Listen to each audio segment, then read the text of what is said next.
Welcome back. Well, okay, guys, welcome back. Today I'm gonna be talking about busyness.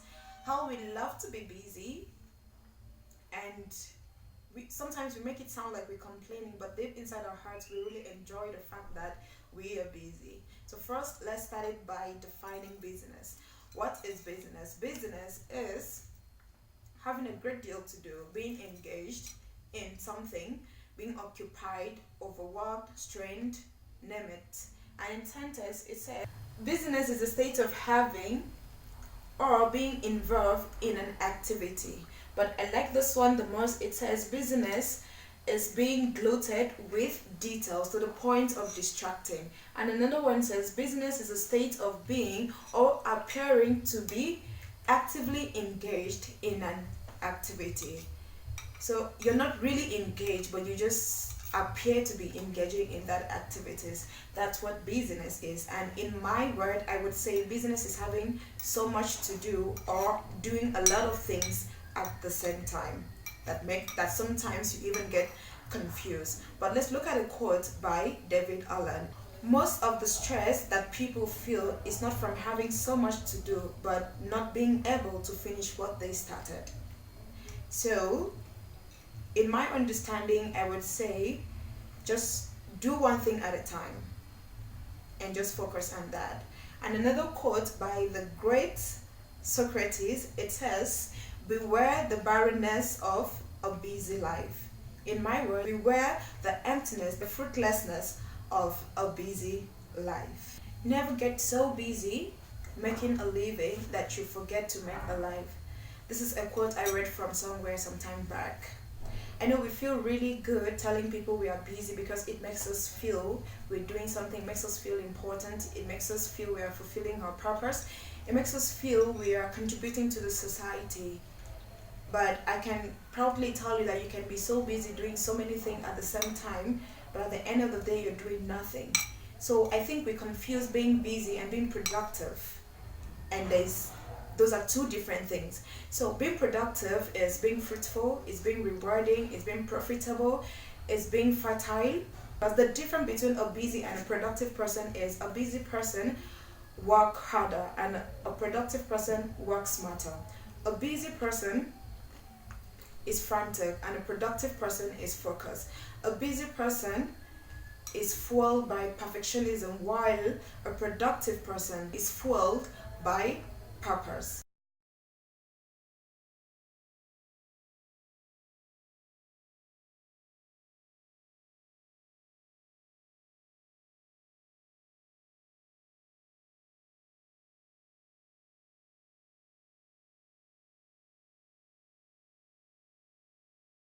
And sometimes we don't get this difference because there's just a way business makes us feel that we are achieving something, makes us feel some kind of value, some kind of purpose.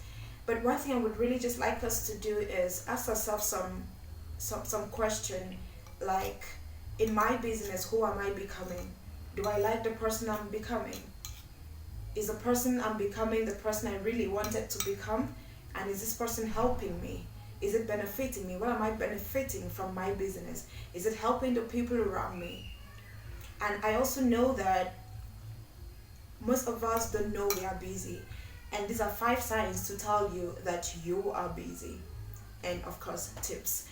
Number one is when you are unhappy and you don't know why. It often happens subconsciously that you make yourself busy to avoid life difficulties. This is basically developing a coping mechanism. And by the time you notice how you're feeling, you don't know what is troubling you. The tip is deal with your problem when it comes. Whatever life throw at you, deal with it there and get over it. Don't push it aside because it will always come back to haunt you. And number 2 sign is when you don't take vacation. When you feel taking vacation is waste of time, or you fear that you will fall back, or it's actually boring.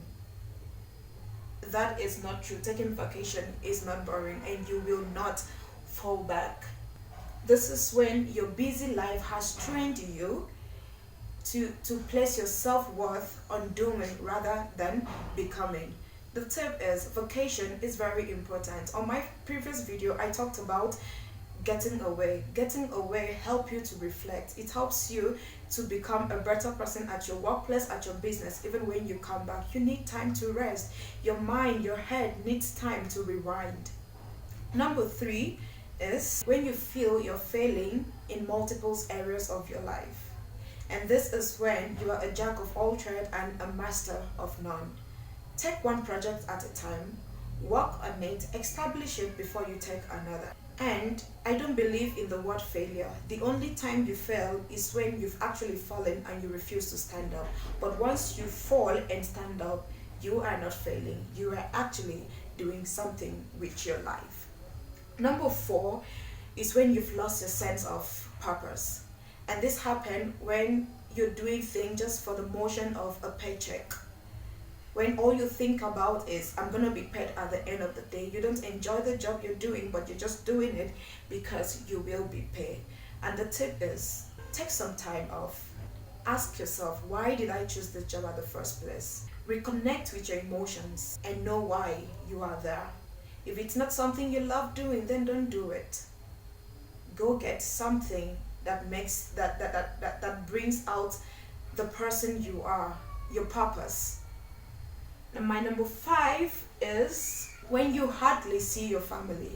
You're never around. You can't remember the last time you had a meal with your family, with your friends, with your loved ones. The tip is very simple. Intentionally set out time to be with your family, to be with your loved ones, because they need you more than your money, more than your gift. Your presence alone makes a huge difference and it matters. These are the 5 signs I have, and definitely there are many signs. I might not have mentioned one of your signs, but they are there.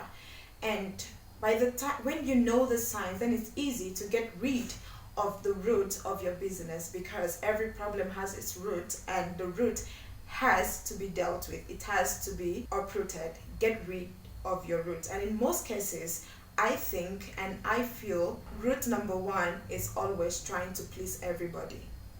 You will never be able to please everybody. So get rid of that. Do what you can and let the rest be. Number 2 is being afraid of change. When you are afraid of change, get out of your comfort zone. Experience different things. Know that change is the only constant thing and it will happen whether you like it or not. Number 3 is being afraid to be different. We all want to do what everybody's doing. We all want to look like the next person. It's okay to be different. And besides, you are different. No matter how much you try to be like the other person, you will still be different. So do not be afraid to be different. It is okay to be different. And number 4 is sacrificing your happiness. Why do what you don't want to do just because you're trying to make the other person happy? Why make another person happy in the expense of your happiness? Don't do that. Stop sacrificing your happiness for other people in order to please another person. It doesn't make sense. Get rid of that. And number 5 is being afraid of making mistakes. And there's this question that pops in my head whenever I feel like I'm afraid to make mistakes. I ask myself, what better way is there to live if I don't make mistakes? How will I learn if I don't make mistake? Mistake will always come, but it's a way of learning. So get rid of that fear of making mistakes, because you will always make mistakes and you have to learn from mistakes, either yours or that of another person. Number 6 is thinking that you don't have a purpose or that you're not good enough. So you live your life trying to prove to people that indeed you are good. Indeed, you have a purpose. You don't have to prove to anyone. If there's anyone you need to prove your worth to, it's yourself. And that is not by beating up yourself or competing with anyone. So get rid of that. You are good enough in your own way. You have a purpose. You just need to find it. Do not compete with anyone in order to do that. And with that being said, we've learned that we need to be productive. So in our productiveness, I want us to stop using the word "we are busy." These are the words I would like you to replace your busyness with.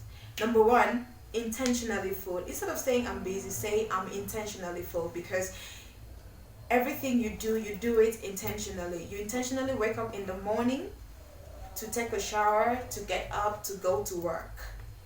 Use intentionally full. Number two word is engaged. At work, be engaged, fully engaged in what you're doing. Do not be distracted. Do not try to multitask. Be engaged in what you're doing. So if someone asks you, how is your day? Say engaged, not busy. Number three is dynamic. I really like the word dynamic. Being dynamic is about utilizing energy for effective and motivated action. In your workplace, in all that you do, you need to apply energy. You need to do it with lots of energy. Number four word is wholeheartedly. Everything you do it wholeheartedly. Give it your best. So that's what I had for us today, and thank you so much for watching. I want to thank my videographer. He's done a very great job. Thank you so much, Eric. And yes, guys, please subscribe. Love you all. Bye.